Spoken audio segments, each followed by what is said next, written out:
Nous sommes tous Charlie. Comment comprendre l'épisode du blasphémateur présent dans la paracha de cette semaine?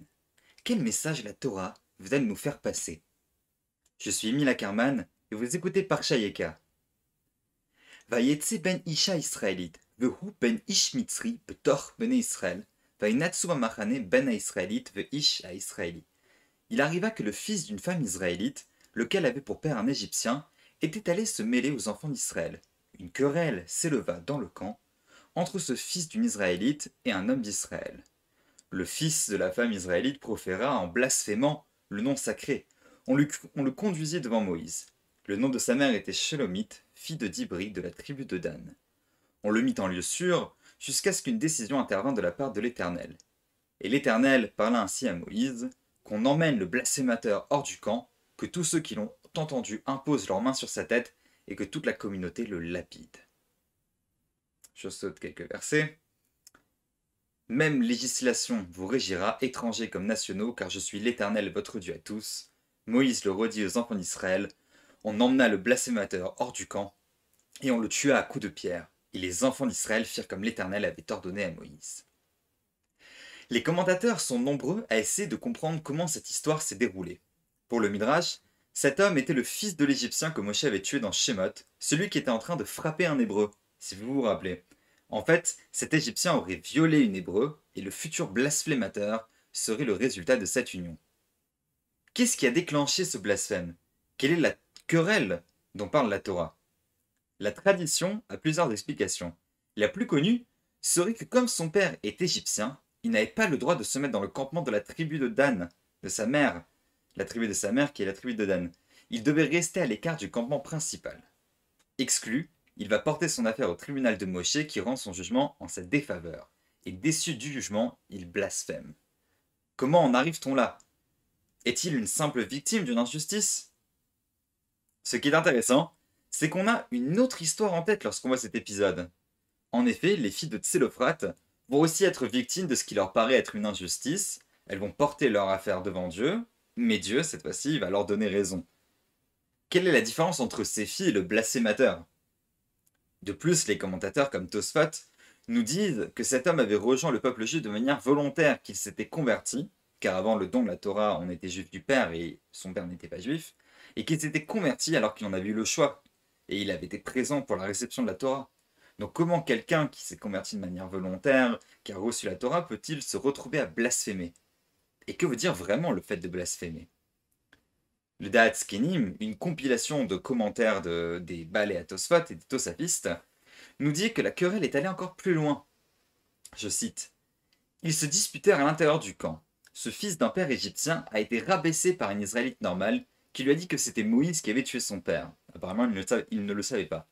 Lorsque cet homme demanda à l'Israélite comment Moïse avait tué son père, on lui répondit que Moïse l'avait tué en le maudissant et en utilisant le nom ineffable de Dieu.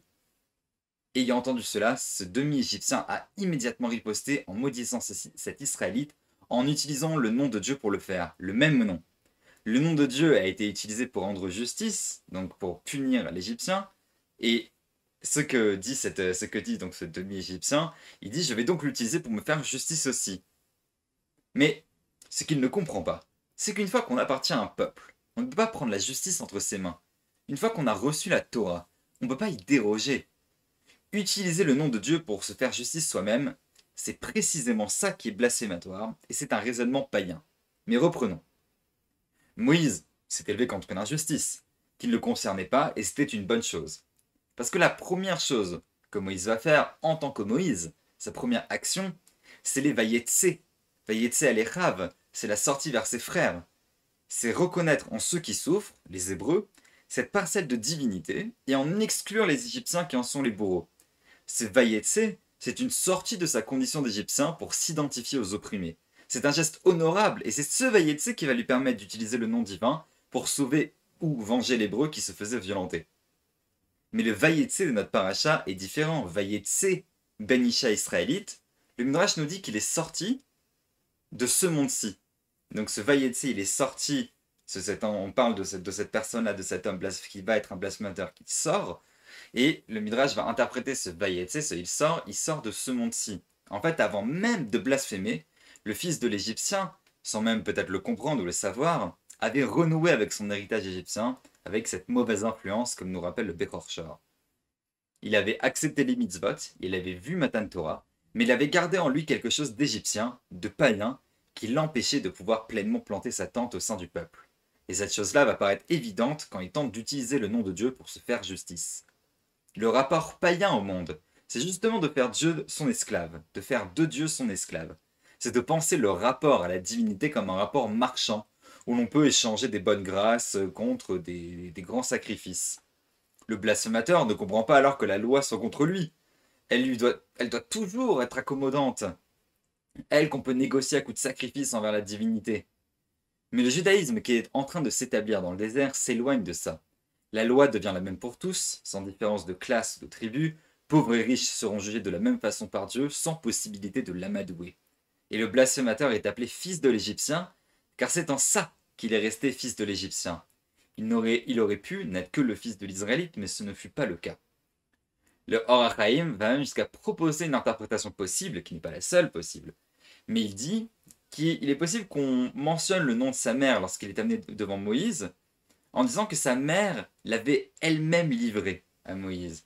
C'est-à-dire que sa mère aurait alors compris que son fils avait raté le message de la Torah et qu'il n'en était pas digne. Il existe d'autres interprétations, bien sûr, qui parlent de sa mère, au contraire, de manière très très négative. Les sages nous expliquent qu'il n'y avait donc pas d'injustice ici, en fait. Il y avait une place réservée aux convertis dans le campement, et il aurait dû lui être placé et accepter la décision du juge.